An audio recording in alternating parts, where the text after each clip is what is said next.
When I met my wife, she I've only got one at the moment. You had two. What you said. I've only got one at the moment. I wasn't sure if I knew. She wasn't aware of everything that I am capable of.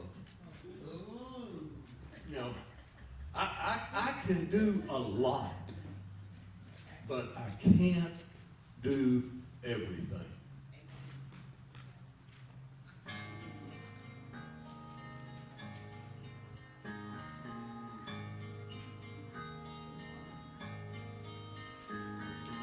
Who owns the cattle on 1,000 hills, pleads for us and always will. Who was it died, yet lives still? Nobody but my Lord. Who can do anything? Nobody but my Lord and Master. Who can do anything? Nobody but my Lord. Who makes us happy though we've been sad, loves us even though we're bad. Who answers prayers and makes us glad? Nobody but my Lord. Who can do anything? Nobody but my Lord and Master. Who can do anything? Nobody but my Lord.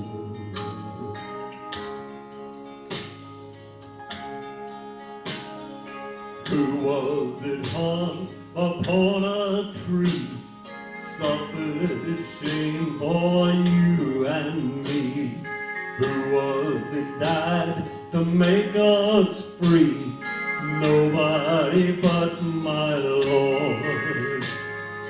Who owns a mansion in the sky, share it with us by and by, take us to his home on high? Nobody but my Lord. Who can do anything? Nobody but my Lord and Master. Who can do anything? Nobody but my Lord. Who can do anything? Nobody but my Lord and Master. Who can do anything? Nobody but my Lord. Who can do? Nobody but my Lord.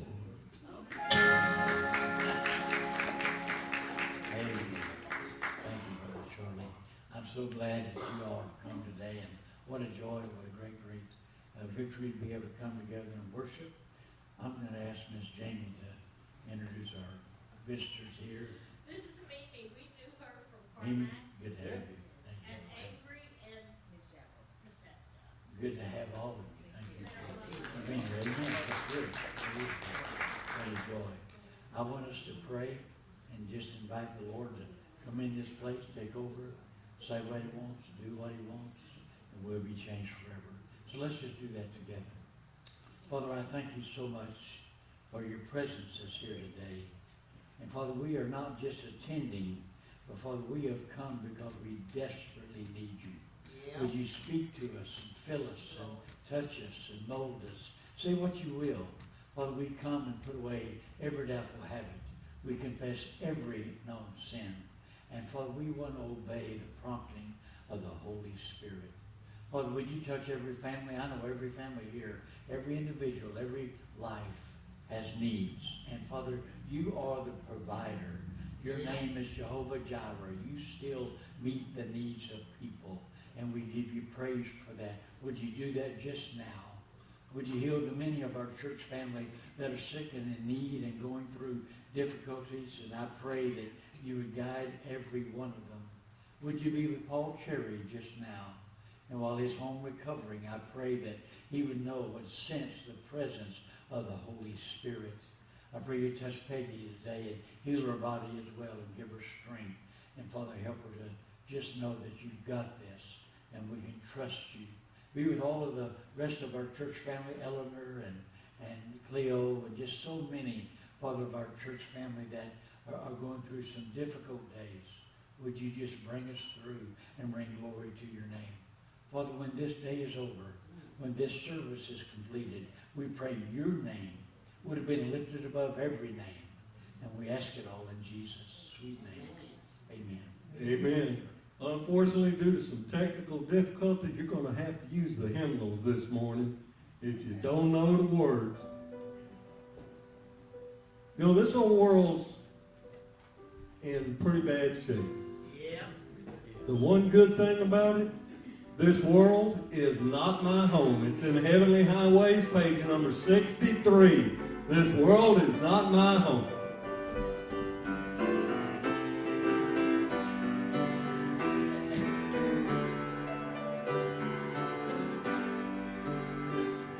It's not my home, I'm just a passing through.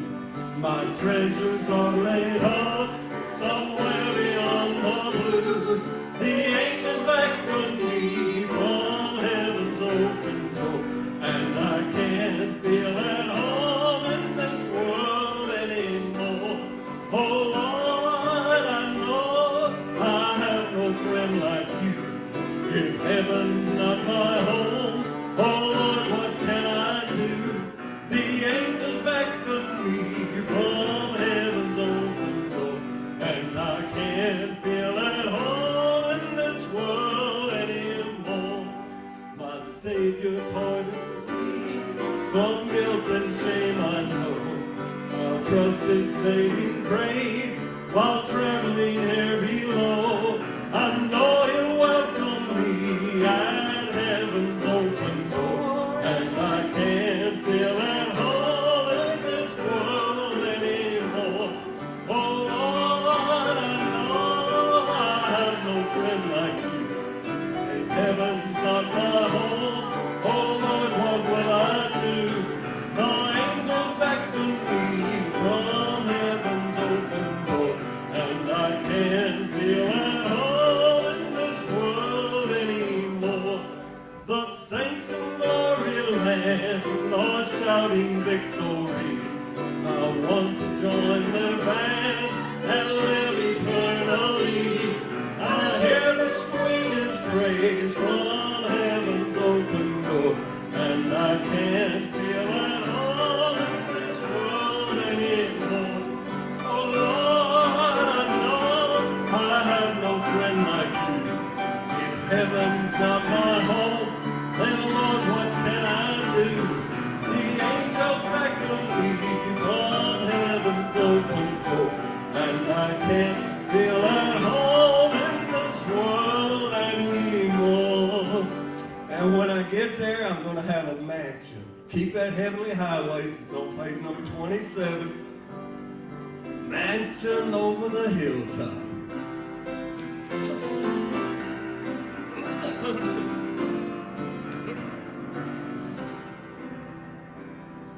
I'm satisfied with just a cottage below, a little silver and a little gold. But in that city, my friends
prophet.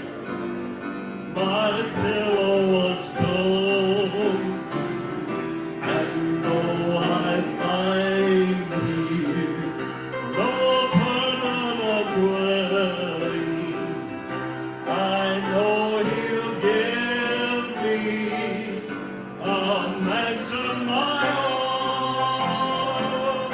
I've got a mansion just over the hilltop in every land where we'll never grow old. And someday yonder we'll never more wonder. We'll walk the streets there, the pure as gold. Don't think me poor or deserted or lonely. I'm not discouraged. I'm heaven bound. I'm just a pilgrim in search of a city. I want a mansion. Stand with me on that last chorus. I've got a mansion just over the hilltop in that bright land where we'll never grow old. And someday yonder we will never more walk. We're going to do that chorus one more time. Pure as gold, I've got a mansion just over the hilltop in that bright land where we'll never grow old. When and someday yonder we will never more want. What are we going to do? We'll walk on streets that are pure as gold. Woo, amen. Are you looking forward to it? You can be seated. Woo-wee. I am looking forward to it. Yeah. Truly am. I like what Riley says here. Things that we consider so precious they use for asphalt.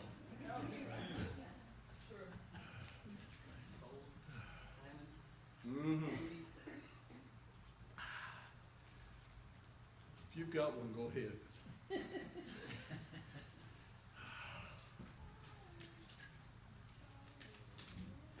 You know, a lot of people talk about what they're going to do when they get to heaven. And some of like I want to see Mama, I want to see Papa. All these things, I want to meet. I'd love to see Sharon again. But praising, that's one of the things we're going to be doing throughout eternity. Is praise. When we all get to heaven, what a day of rejoicing that will be.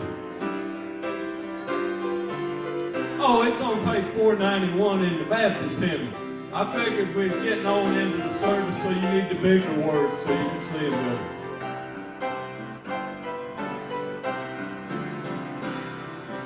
Sing the wondrous love of Jesus, sing His mercy and His grace. In the mansions bright and blessed, He'll prepare for us a place. When we all get to heaven, what a day of rejoicing that will be. When we all see Jesus, we'll sing and shout the victory. while we walk the pilgrim pathway, clouds will overspread the sky. But when traveling days are over, the shadow of the sun, when we all get to rest, what a day of rejoicing that will be, when we all see Jesus, we'll sing and shout the victory. Onward to the prize before us, soon His beauty will behold. Soon the pearly gates will open, we shall tread the streets of gold.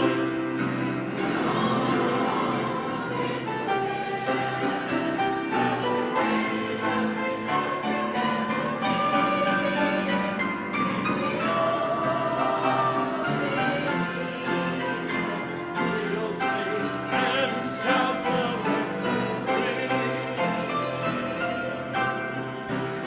Amen. Woo. Amen. I don't know, man. Without that, I get wound up. Oh yeah. Amen. Good. Amen. Richard, brother.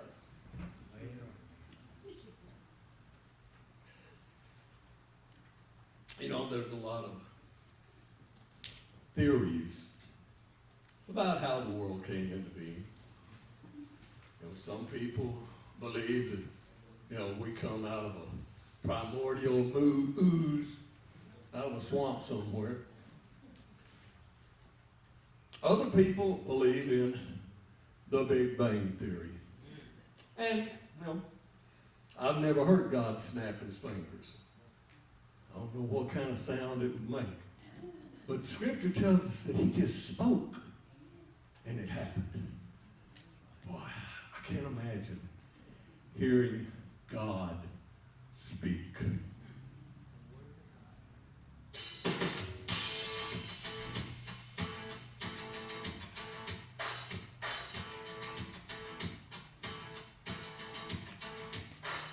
It's true that he's the God that often whispers. It's true that he's the God that calms the sea, speaking to us words of hope and comfort, the ever-gentle, tender Prince of Peace. But sometimes in this life we face those moments, the desperate times we think we won't get through. That's when God himself does something different, the kind of thing that makes the mountains move. That's when he thunders, the earth begins to shake, prisons crumble, and chains begin to break. When the God that you've been praying to does what only he can do, we just stand there worshiping in wonder when he thunders.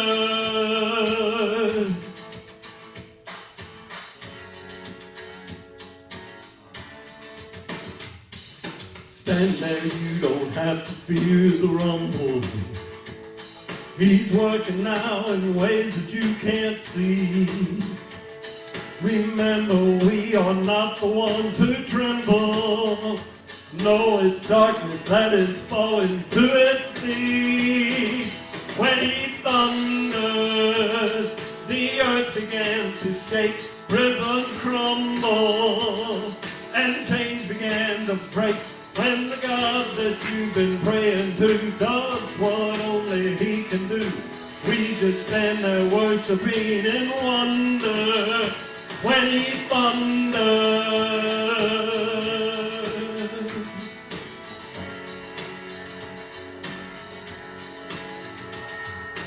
Lift your eyes, he's on the horizon. Lift your eyes, he's on the horizon. Lift your eyes, he's on the horizon. He's coming. Lift your eyes, he's on the horizon. Lift your eyes, he's on the horizon. Lift your eyes, he's on the horizon. He's coming, he's coming. When he thundered, the earth began to shake, prisons crumbled, and chains began to break. When the God that you've been praying to does what only he can do, we just stand there worshiping in wonder. When he thundered,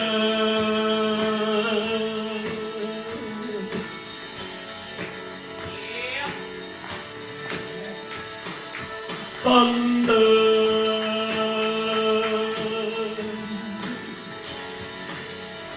When he thunders.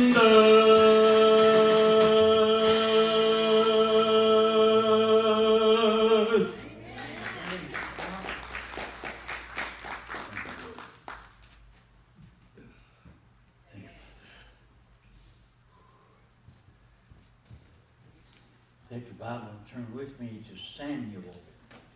2 Samuel chapter 5.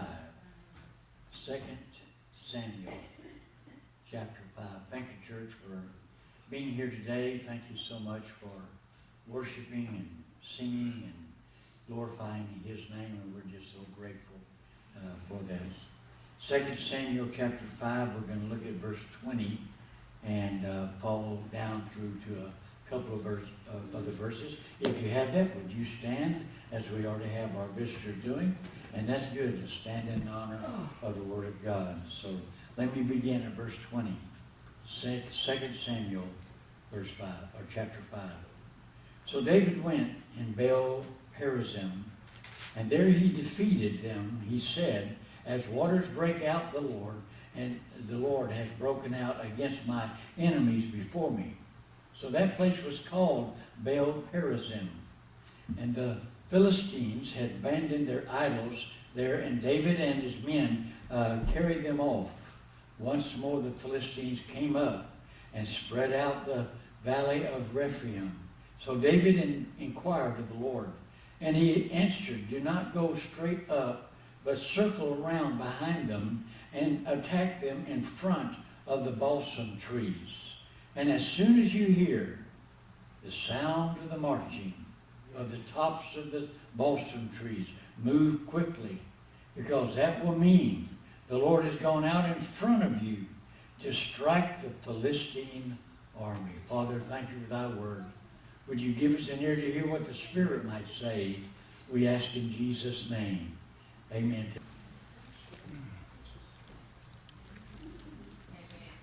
It seems as though he was exactly on time. As David had become anointed to be the king of Israel, the Philistines decided that they would attack David. And the reason they had done that because they had thought David was going to be with them. But he didn't. And he became the king of Israel. And according to verse 17 in our text, the very first thing that David had to do whenever he became king was to fight the Philistines. And the Philistine was a huge army. They were massive, much more than the Jews. And so here is David. He inquires of the Lord. And he says in verse 19, Lord, are you going to give them to us? Will you hand them over to me? In other words, would you give me a smaller army, a smaller statue, a soldier? Would you give me this great Philistine army, massive in number? And the Lord said, yes, I will. Go, and I will fight with you. And David did. And they defeated the Philistines quite easily. As a matter of fact, it speaks of them taking back the idols of the Philistines. And remember, in our text, in 1 Samuel, when the Philistines had fought the Jewish people again under the king then, they lost the Ark of the Covenant, and the Philistines had taken it. Well, now it had come back home. But here they are. The first thing David had to do was to fight the enemy. And then something else happened. And in verse 22, once more, the Philistines came back again. And not long after the first time they had been defeated. So they came back again to fight again. And they gathered in a different location and spread out their vast army all around Jerusalem. And David inquires in verse 23, inquires of the Lord, shall I fight them again? And the Lord says, this time, don't go in front, but go around all sides and in the back, and just listen to the balsam trees. When you hear marching, soldiers marching in the army, marching in the tops of the trees, then get ready, and then you can attack, because you'll know I've already gone ahead of you. And so what's happened in this second battle is not that the Israelites all got in the tops of the trees and made sounds like marching soldiers. It was actually marching soldiers. And they were the angels of God. And in the first battle, David fought, and God helped him and supported him. Yeah. In the second battle, God fought for David. And it was the armies of heaven. There are three angels that you ought to be aware of. The first angel is Michael. Yeah. Michael is the angel that leads the armies of heaven.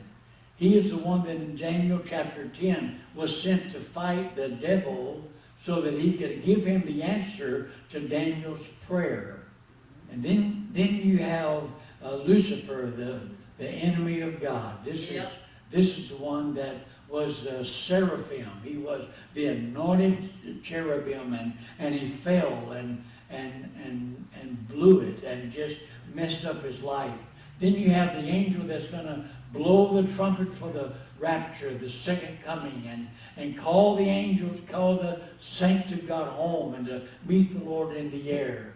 Well, these angels are led by Michael in verse 24. And they're marching through the trees. And the message is not that the angels came and defeated the Philistines. The message is that God gave Samuel a sign. And the sign was when you hear the angels marching through the tops of the trees, then you'll know I've gone ahead of you. And I've won the battle and defeated the Philistines for you. And you're to follow in and gather up the spoil, which is exactly what they did. Amen. The application is made to us in this day that we understand that we have an enemy that would love to take you out. Yeah. He would love to close our churches down. He would love to quiet the Christian voice. As far as he is concerned, any Christian voice is a voice of contention. Yeah. You may not have Washington's ear where you speak for God on a national level. You may have your family, but your family needs to hear not from you, but from God himself. And when you quote Scripture and open the Word of God and you speak truth, it liberates people who hear that cry. What are the signs that he's coming? What are the signs that our time is limited? What are the signs that we can hear the marching in the tops of the trees of his massive army? In the notes for you I provided, I wanted to give you 3 signs that you can see in your life, in your time, and understand. Let me just give you a little bit of a foundation, if I might, of a background. 2 Kings chapter 6. You have Elijah is gone. Elisha is now the prophet of Israel. Elisha is surrounded by a great army coming to get him and to kill him, just like they were David. And so he's got this great army around him. He sends his servant out early in the morning to get water. And when his servant goes out, he sees all of this military totally surrounded them. He runs back in. Oh, Elisha, we are surrounded. What are we going to do? Our fate is in the hands of the Lord. And Elisha said, there are more with us than there are with them. And Lord, would you open his eyes and allow him to see the army of God, the army that marches in the tops of the trees, that makes that sound and lets them know that the battle is the Lord. He's going to go before us and win the victory on the way. And that's what happened. Elisha prayed that. The servant's eyes opened up and he could see the chariots. He could see the soldiers. He could see the flaming swords. He could see the army of God. And he knew everything was going to be okay. You come to Ephesians. I love chapter 6, verses 10 to 20. If there's ever been a passage that I have literally worn out, preaching on, teaching on, memorizing, studying, is Ephesians 6, 10 through 20. And the Apostle Paul says that we are, in this particular passage, that we are to put on the whole armor of God. Now, why would we do that? Because we have an enemy. Yeah. Because he's come to take us out. He's come to weaken your testimony. He's come to rob you of joy and victory. So I put on the whole armor from my foot to the top of my head, and I'm covered so that he has no place whatsoever to take a hold of me. And so, beloved, has God ever intervened in your life? Yeah. Have you ever walked into the hospital and you knew that God had gone before you, and you could hear the soldiers marching in the tops of the trees, and you knew that supernatural power was involved? Have you ever gone through a crisis in your own life, and you knew I was totally helpless, cannot solve this problem, it is well beyond me, and God shows up, armies glaring, and the victory is won through him? And that's exactly what we have. Let me share with you 3 signs that come from our text. And I pray that it will be signs that you can see and you can understand. Our theme verse for our church is Isaiah 64:1. Would you rend the heavens and come down? Would you rend the heavens, tear them open, and Lord, come down in your presence? That's exactly what happened with King David. And that's what we want him to do with us. The Salvation Army began. It spread all over the world. And Dr. Booth had a daughter that wanted to serve. General Booth did. And he got her to serve in Paris, France. After she had served for several months, she wrote him a letter. And she found it very hard and discouraging and defeating, and just was overcome by all of the tasks that had to be done and all the things that should be taken care of. He wrote back and he said to his daughter, take your eyes off the waves and place them upon the tide. The waves ebb and flow in and out, in and out. And it will rob you of your joy and your victory. The question that needs to be asked, is the tide rising? Then you know the water's rising. Then you know things are going to change. Then you know things are going to be overcome and powerful. Yeah. And that's what you should be watching. Not the waves riding in and out, but the tide. It comes in and overpowers and takes. And that's what God will do. He is the invisible army that only the servant can see after it has been prayed for. And you and I need that army in our life in this time. The first sign is given to us in verse 17 and verse 18. And it's a sign that has to deal with our own culture.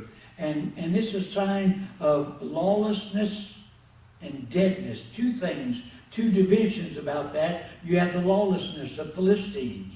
They came for battle once, then they came for battle again. And it was just pure hatred for David. Here was David, a voice of contention. He stood in the gap and he shared and led Israel to be a great nation. Not just a couple of tribes, but all of them. And he led her to be a great nation and to defeat the Philistines. And so here is this lawlessness. But then you have the deadness. And the deadness was on the part of the Jewish people. In our day, we understand a lawlessness in our culture. You and I could be shot at going home just by road rage. You and I live in a city that by this time tomorrow, there will have been somebody come out of a bar and shoot 4 people. And it happens every day without end. And do you realize that we have had over 300 mass shootings so far in the year 2023? 300! That's more that's more shootings than we have days in this so far this year. How many more do we need before we realize the lawlessness? Revival is no longer optional. It's not that we're praying for social good to come. It's not that we're praying that maybe bad people will be made good. Jesus didn't come to make bad people good. He came to make dead people live. And they can only live through Jesus Christ. Listen to Psalms 119 and verse 26. It is time for you to act, O Lord. Your law is being broken. And the Lord wants to act. He wants to step in like he did for David. On this time, don't you go from the front. You come from the back by the balsam trees. And you listen for the marching of the armies of heaven in the tops of the trees. And I'll show you the way. And I'll win the battle for you. I put on my armor and I'm ready. And I'm ready to join him and serve with him.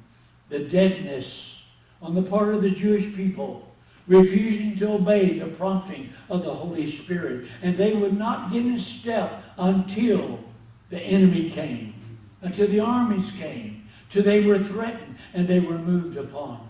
In 1904, a great revival broke out in Wales, and Evan Roberts was the man that God seemed to use the most. He was approached by the local newspaper, and the local newspaper, after the revival started, came to him and said, Mr. Roberts, had we come to you before, a month before 1904, October, had we come in September and said, would Wales be prepared for a revival? What would you have said? He would have said, no. There's too much sin in our city. There's too much destruction. No respect for life. No respect for godliness. I would have said no. But here we are 30 days later. October 31st, 1904, the revival broke out, and it changed everything in the Welsh culture even. And so our first sign is lawlessness. Can you see that sign today? Our second sign is deadness. Is there a deadness among God's people? Is there a lack of passion? How many pulpits today stand back because the preacher's fired up, spitting on the people on the front row? How many have had their Bible and they're ready to go and say, I can hear in the tops of the trees the armies of God, and we're going to win. We're going to conquer and overcome. We think that we are going to be soundly defeated. We think that maybe we don't have the strength we used to, and Christianity cannot conquer the land anymore, my friend. One servant of God that is in tune with God himself is a majority and can walk in the...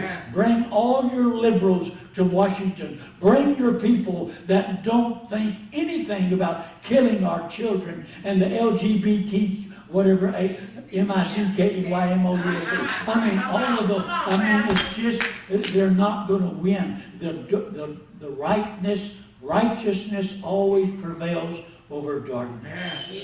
Our second sign is not lawlessness and deadness, but desperation.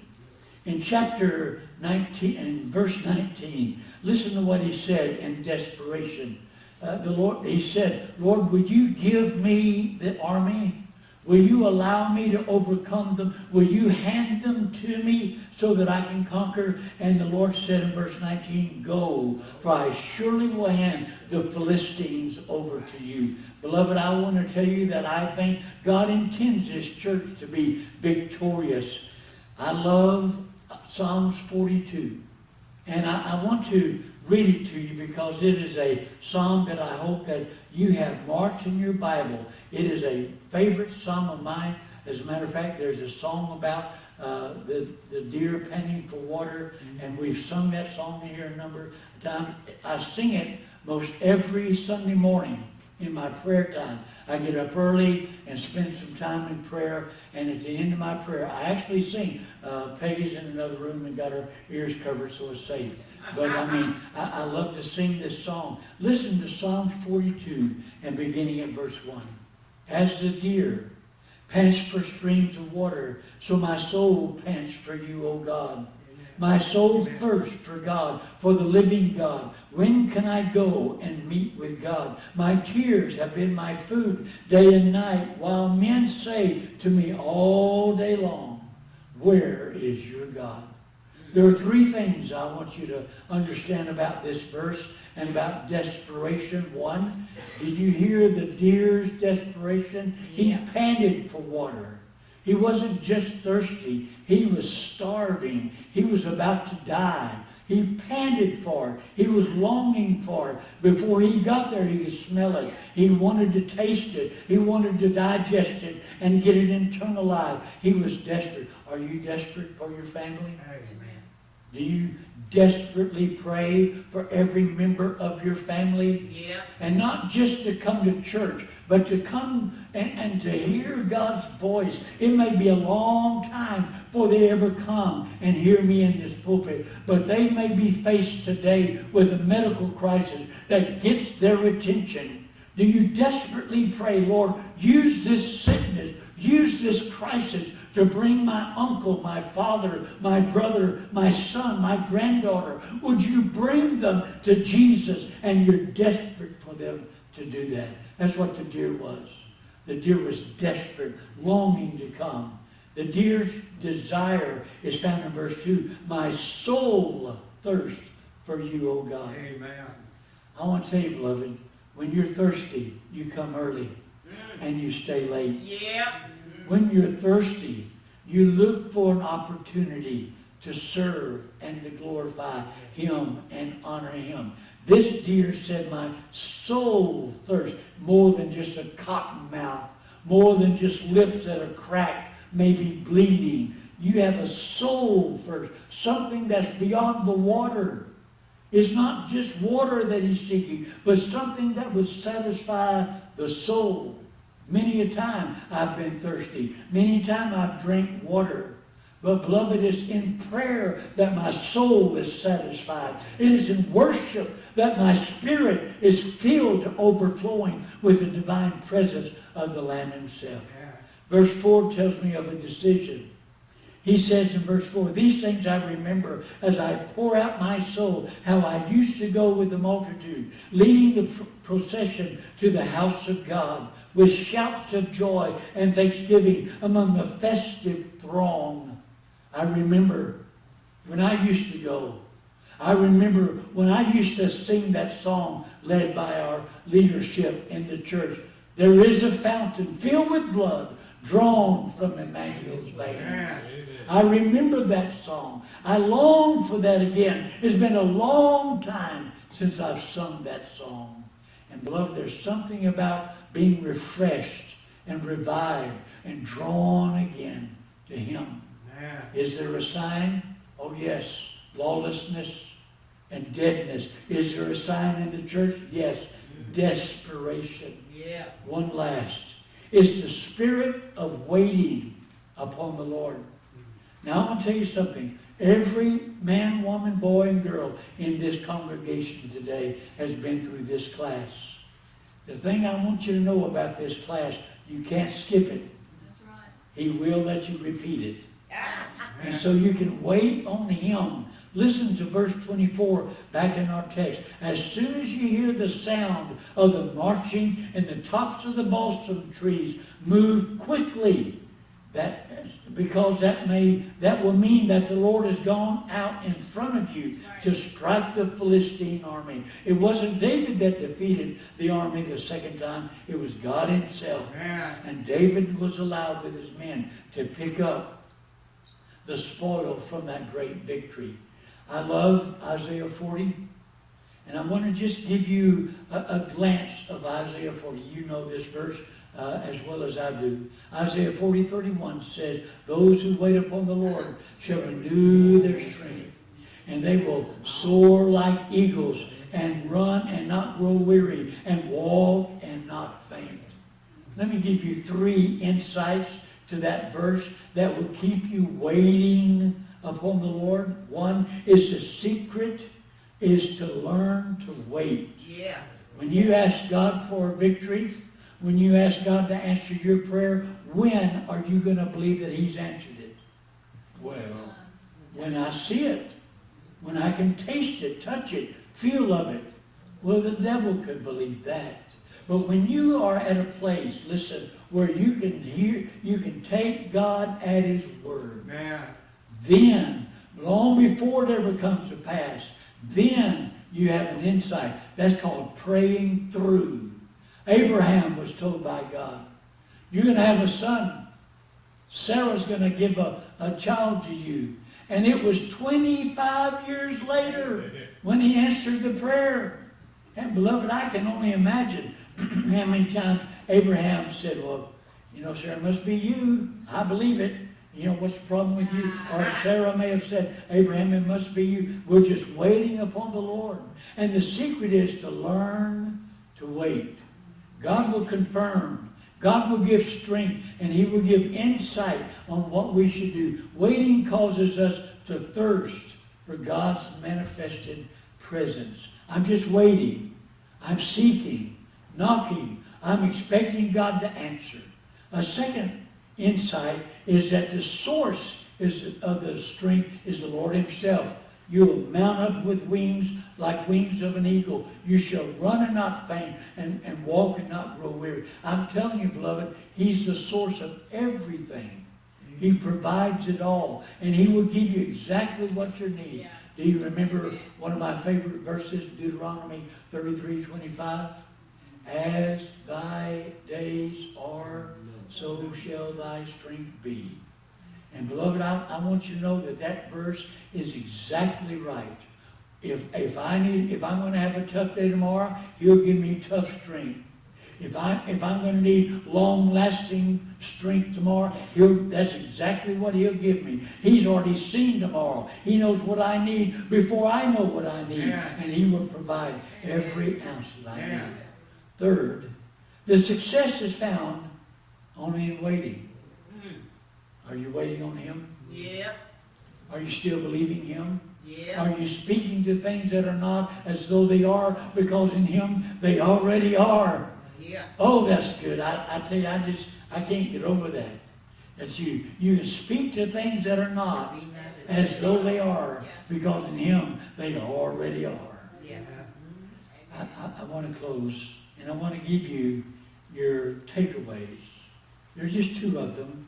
They apply to our text, but they come from Matthew 14. It's amazing how the Old and New Testament bridge one to another.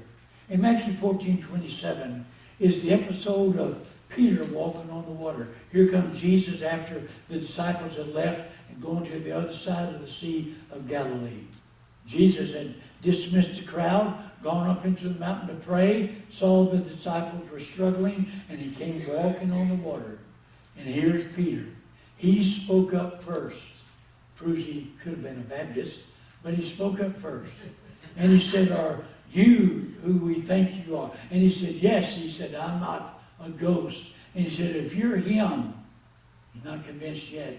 If you're him, bid me to come on the water. Right. And so Peter steps out and starts walking on the water until he notices, whoa, this is troublesome. This is risky. This is something that I should not be able to do on my own. And as he began to sink, the Lord reached and saved him.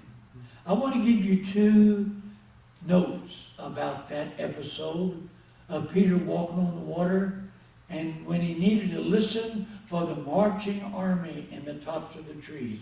These are in your notes on the back. God intervenes when we step out of the boat of ordinariness and onto the circumstances where trusting God is normal. Yeah. It's normal to be out of the boat. and walking on the water. It's normal to be in a position where God is your only hope.